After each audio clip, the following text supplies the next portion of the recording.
It is the nicest day that we've had in a good long while. A couple weeks ago, we were negative 45 day. We're at 40 degrees out here. So it's like an 85-degree temperature swing from what it was 2 weeks ago to what it is now. It's like summer weather. I'm gonna get a sun bath while I can.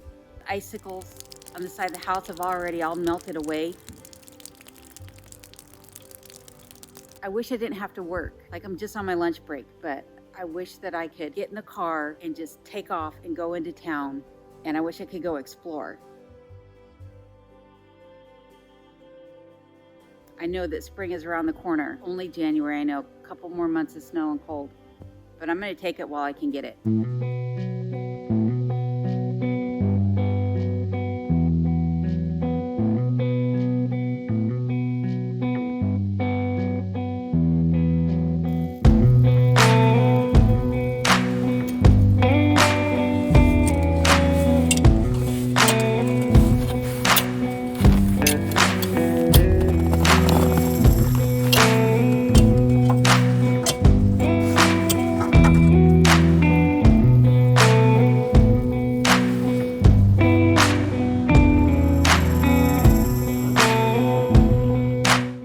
Standing on about 3 inches of compressed snow and ice, and that means that this snow here is actually a lot taller than what it appears. We had the day or so of warm up and rains came with it, and really what that did is it just made ice appear at the bottom of all this snow. Every gallon of water weighs 8 pounds. And when you multiply that out by the amount of snow and ice up here, that's a lot of weight, even if only half of this is water weight.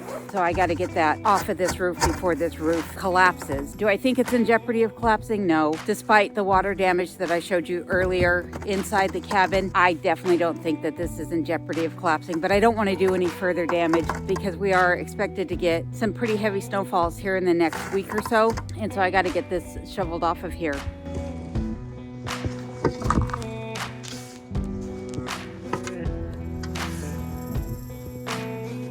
But I also did want to touch on one other thing, and that's just the fact that I'm always carrying a sidearm no matter what I'm doing on the property. And I know some people have commented that, I shouldn't need to carry in the wintertime because the bears are hibernating. Yes, that might be true, but unfortunately I have more than bears to deal with. And bears also don't hibernate for the entire winter. They will wake up, come out of their dens. I don't want to take that chance of running into a grizzly that's decided to come out of their den. And just over the last month, I've had grizzly tracks here on the property, just right beside the wood pile. I'm just gonna follow these tracks that I see. I think those are animal tracks, those are not my tracks. These are the tracks that bother me. These are the tracks that say there is still a bear out roaming around. That's a rather large animal, and just so you have comparison of size, there's my boot print next to it. Definitely not as wide as that paw print. I also have other predators and potentially aggressive animals that come through the property, such as moose, but there's also a pack of wolves that's been known to come through here, and wolverines. I have some wolverine track prints that I'll show you that were caught right here behind the outhouse. And again, these were, within the last 30 days. And then there's lynx and other animals also that come through here, coyotes and what have you. And there's nowhere really to hide out on the property. With that being said, I always want to make sure that I have a way to defend myself should I need to. It's unlikely that I'll need to, but on that 1% chance or less than even 1% chance of it ever happening, I don't want to be caught off guard. I also don't want to get in the habit of not coming outside with it and then in the spring let my guard down, and that's when I'll have a greater chance of running into an animal. Something has been through the property. So if you look down there by the hill, there are some tracks. It looks like they just came up, circled around behind the cottonwood that I felled last fall, and then went down back towards the woods behind the property. So I'm going to take a trek down there and see if we can identify what kind of animal it might have been. But again, just one of the reasons why I am always carrying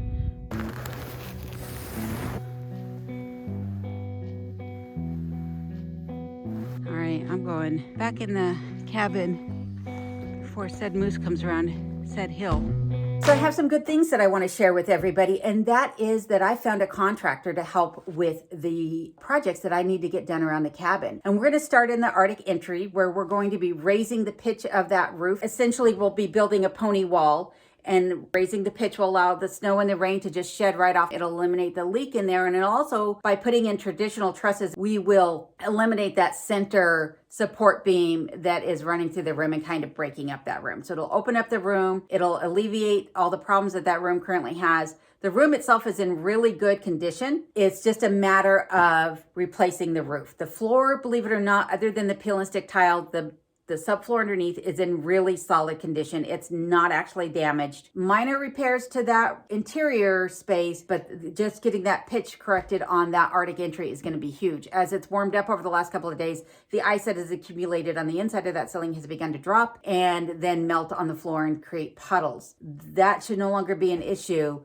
once we get that room corrected. So after we do the Arctic entry, the next thing is the main roof. And the main roof is actually in really good condition. It's just around the chimney that it's leaking. The leak travels along the plywood and makes it appear that it's got more leaks than it really does. When I replace that roof, I'm going to move the wood stove. And the wood stove is going to go essentially where this middle cabinet is here. The wood stove currently sits at the end of a counter that runs down the center of the kitchen, basically creating a galley style kitchen. I'm going to move the wood stove, eliminate that center counter, and eliminate the counter that's just across from it. I'll replace the middle counter with my dining room table and the other counter with my china buffet. That will provide me the storage that I need and the working space that I need. I'm going to be putting in a dry sink underneath the window that the contractor is going to be installing for me. That window will be a casement style window that'll open up and allow me to have some ventilation in the kitchen. And the wood stove being moved directly across, it'll allow me to run the stovepipe up and down and eliminate the excess creosote buildup. It'll also be more centralized in the cabin, so it'll allow for greater heat capacity of the cabin. It does a great job now. It'll be a metal roof that should outlast the cabin, and it'll help to shed off all that rain and snow just like it will over the Arctic entry. So getting those two things done, the Arctic entry and this, are just the beginning of what the contractor is going to help me with. He's also going to help me gain access to the root cellar below from inside the cabin. Currently, the only way to access the root cellar is to walk all the way around the cabin and go in through a hatch on the outside. That's fine when it's the summer months, but I want to use that for my root vegetable storage, my canned goods, and excess kitchenwares. And in the dead of winter, I'm not going to want to be going out in the negative degrees and snow to get into that root cellar. So by having access from inside the cabin, that'll open up a whole world of possibilities for me. He's going to help remove all that disgusting insulation down there and put in something that is less appealing to the rodents. Lots of good things that are on the horizon. I hope that you'll stick around to see all the progress that I make on the cabin over the course of this summer. And speaking of sticking around, if you've made it this far into the video and you haven't subscribed, please do. Obviously, you like what you see, and there's more to come. I promise to take you through the entire process of replacing the roof and adding that entrance to the cellar, as well as many other adventures that I planned for this summer. Also, if you could, give this video a thumbs up if you found it useful or entertaining, as well as share the video with your friends and family. If you feel so kind to leave a comment, I'll do my best to read it and to reply. I don't get a chance to reply to everybody. Sometimes they get held up and I have to go searching for them. But I do attempt to make an honest effort to give everybody a response. If you took the time to comment to me, I'd like to take the time to let you know that I appreciate that. So thanks for watching. I'll see you again next week. And if you're new to the channel and you haven't seen my other videos, be sure to check out these videos. This is the one that YouTube recommends, and these are the ones that I recommend.